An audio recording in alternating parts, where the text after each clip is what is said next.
Buenos días. En esta primera presentación de desagües vamos a ver los desagües primarios. Una instalación de desagües tiene como objetivo evacuar rápidamente los efluentes de los artefactos sanitarios. Para evitar malos olores, se debe hermetizar por completo esta instalación del interior de los ambientes. Y se deben usar materiales que no sean degradados por los elementos que se viertan en ellos.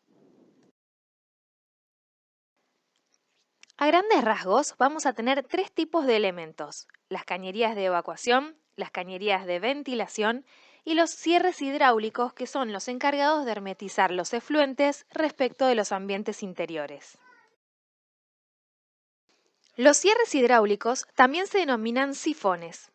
Consiste en una trampa de agua generada por el diseño de la cañería que impide que el aire de la cañería lo atraviese y retorne al ambiente. Al verter líquidos, sube el nivel, rebalsando hacia el lado de la pendiente, pero manteniéndose siempre este sello hidráulico. Los hay de diferentes formas según el dispositivo donde se coloque. Es conveniente que la carga de agua en el sifón sea entre 3 y 5 centímetros, ya que en situaciones de poco uso, esa agua podría ir evaporándose y perder su función. No es conveniente que tenga más de 7 centímetros, ya que podrían decantarse los sólidos en esta trampa, obstruyendo la cañería. Las cañerías de evacuación, además de ser de material resistente, acorde a las deyecciones que transportan, deben ser construidas en línea recta, y si por razones constructivas esto no es posible, deberán colocarse caños curvos, cámaras de inspección, de manera que pueda desobstruirse fácilmente la cañería. Por este motivo, el diseño de la instalación es muy importante para lograr tramos cortos y rectos que evacúen eficientemente los desagües. Y a su vez, considerar estas cuestiones durante el proyecto de arquitectura tiene sus beneficios técnicos, constructivos y económicos. En los tramos horizontales, las cañerías deben llevar una pendiente que acompañe el sentido del desagüe. Es importante que los líquidos arrastren los sólidos. Por eso, dicha pendiente no debe ser ni muy pronunciada ni muy poco pronunciada. Las pendientes ideales son entre 1 en 20 y 1 en 60, siendo por preferencia adoptar la de 1 en 40. Una pendiente de 1 en 40 significa que por cada 40 metros de desarrollo en horizontal hay una diferencia de nivel de 1 metro entre un extremo y otro. Si cada 40 metros desciendo 1 metro, significa que por cada metro lineal de desarrollo en horizontal voy a descender 1 metro dividido 40, es decir, 2 centímetros y medio. Las cañerías de evacuación se clasifican en primarias y secundarias. Los desagües primarios son aquellos que transportan deyecciones humanas y grasas de la cocina. Se denominan aguas negras. Son los caños que reciben la descarga de los inodoros, mingitorios, piletas de cocina y piletas de piso, y debido a su toxicidad se deben separar del ambiente interior con el sifón o sello hidráulico que comentamos anteriormente. Los desagües secundarios son los que trasladan aguas grises o jabonosas y que son las aguas del lavado de manos o de higiene personal. Recogen los desagües de artefactos como bidet, lavatorio, ducha, pileta de lavar, y como no implican peligro de contaminación, no llevan sifón.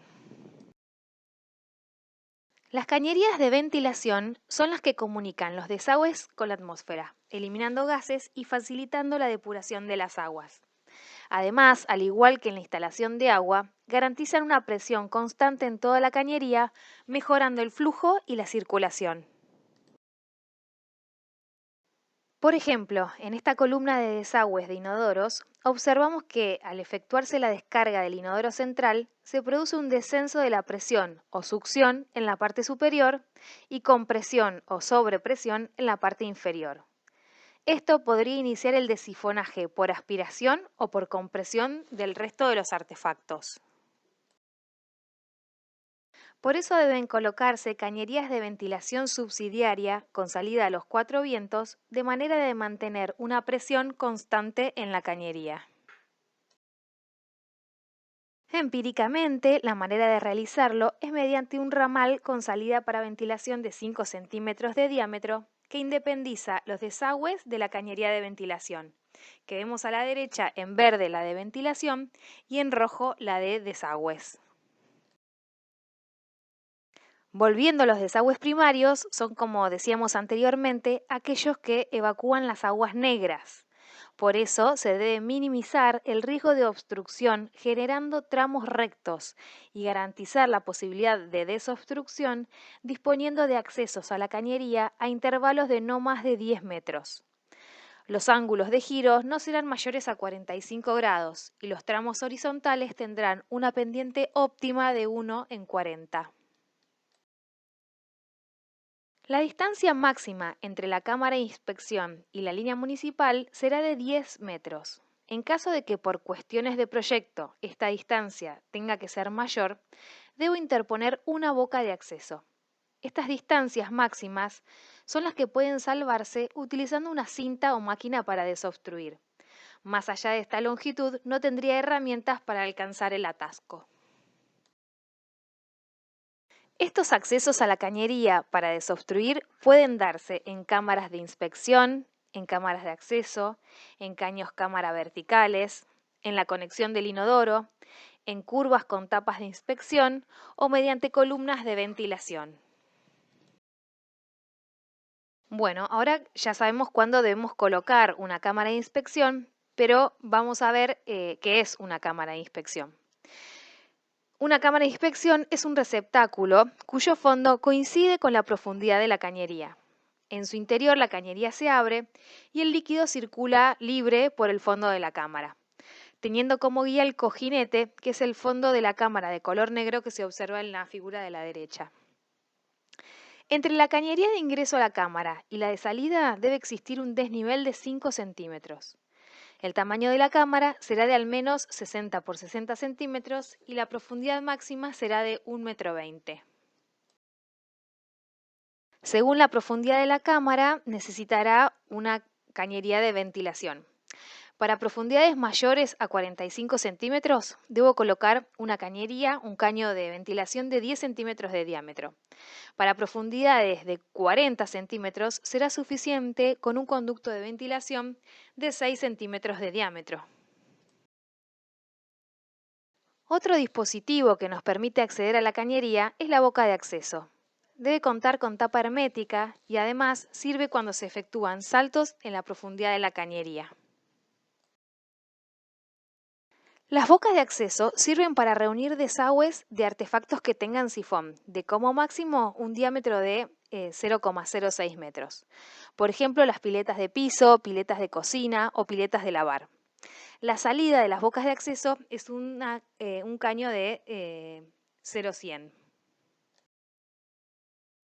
Las piletas de piso o piletas de patio son los artefactos que vemos usualmente en los baños y tienen la función de reunir los desagües de los artefactos secundarios, que son las duchas, lavatorios o bidet, y recoger el agua que pudiera haber en el piso, proveerles de un único sifón y mediante su cañería de salida de 6 centímetros reunir este desagüe al sistema primario.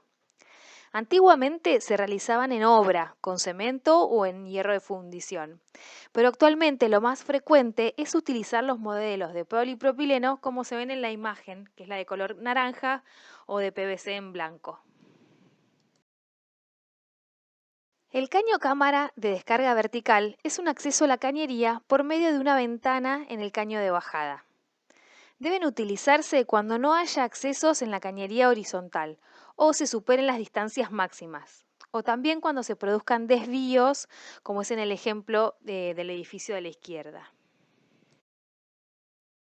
Este es el armado más frecuente en un baño, donde los desagües secundarios se reúnen en la pileta de piso abierto y luego del sifón pasa la cañería ya a ser de color roja, es decir, que se convierte en primario y se reúne mediante un ramal con la cañería de 110 o de 100 del inodoro. También se indican los diámetros mínimos a adoptar como desagües en cada artefacto. Cuando decimos cañería de 100 o de 110 nos referimos a un caño de 10 centímetros de diámetro, que es el que se utiliza para los desagües de los inodoros. En ocasiones, tratándose de pisos altos, la conexión entre desagües secundarios a piletas de piso y piletas de piso a cañerías principales puede realizarse suspendida bajo la losa, cubriéndose luego con el cielo raso. Los materiales utilizados actualmente son, como decíamos, el polipropileno y el PVC, y tienen diferentes propiedades mecánicas y costo. Este es un ejemplo de una instalación de desagües con cañería de PVC. El nivel de detalle corresponde a una escala de 1:25 o 1:50 aproximadamente. En un plano técnico, en 1:100, no vamos a alcanzar a visualizar todas estas piezas y conexiones. Pero bueno, nos queda como de ejemplo y para ver qué piezas necesitamos. En esta imagen vemos un ejemplo en obra utilizando desagües de polipropileno, donde se podrían adivinar la ubicación, por ejemplo, del bidet, de la ducha a la izquierda, del lavatorio al frente, del inodoro, que es donde está apoyado el ladrillo. El caño que viene desde la izquierda podría ser de algún otro artefacto secundario, como por ejemplo una pileta de lavar. También puede verter a la pileta de piso los desagües del aire acondicionado, sería también otra posibilidad. En este ejemplo vemos unas bajadas con el caño cámara de inspección y en este caso los desagües van a estar discriminados en primario y secundario para hacer un tratamiento diferencial de las aguas con distinto grado de toxicidad. En cuanto a las pendientes, reiteramos el comentario inicial, dentro de un margen de 1:20 a 1:60, preferimos la pendiente de 1:40 para evacuar mejor tanto sólidos como los líquidos. Debemos analizar en obra cuántos centímetros debo descender en vertical por cada metro de desarrollo horizontal de la cañería. En cuanto a artefactos primarios, los más comunes son el inodoro y el mingitorio. Sin embargo, en edificios hospitalarios también contamos con vaciaderos y lavachatas, cuyo residuo también es considerado como de aguas negras. En caso de encontrarnos en una zona suburbana no provista con red cloacal de infraestructura, la disposición final de los desagües deberá resolverse dentro de los límites del lote. En este caso, tendremos que ubicar dos elementos, una cámara séptica y un pozo absorbente. En caso de tratarse de una zona de crecimiento donde se especula con la llegada a corto plazo de la red de cloacas, se sugiere colocar estos elementos entre la vivienda y la línea municipal, para que las pendientes estén orientadas hacia la calle y poder desafectar el pozo y la cámara séptica al conectar a la red sin tener que modificar las pendientes, es decir, simplemente extendiendo las cañerías. Una cámara séptica es un elemento destinado a la depuración de los efluentes de un edificio. Su función es acumular y decantar esta materia, rica en agentes biológicos, para su natural descomposición. Una parte de esta descomposición ocurre en el fondo, donde actúan las bacterias anaeróbicas, mientras que otra parte ocurre en la superficie, donde participan las bacterias aeróbicas.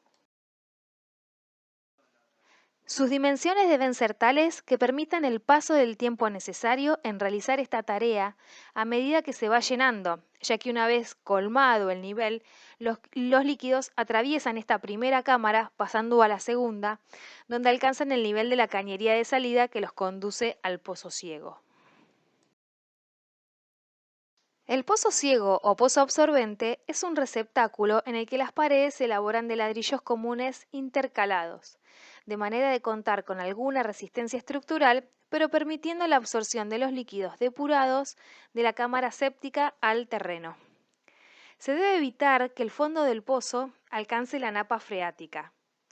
El pozo debe contar con cañería de ventilación de 10 centímetros y una tapa que permita su vaciado en caso de mal funcionamiento. En la última presentación de esta unidad vamos a mostrar otros métodos o mecanismos para desarrollar estas alternativas con un poco más de profundidad. Muchas gracias. Ahora seguimos con la presentación del sistema secundario.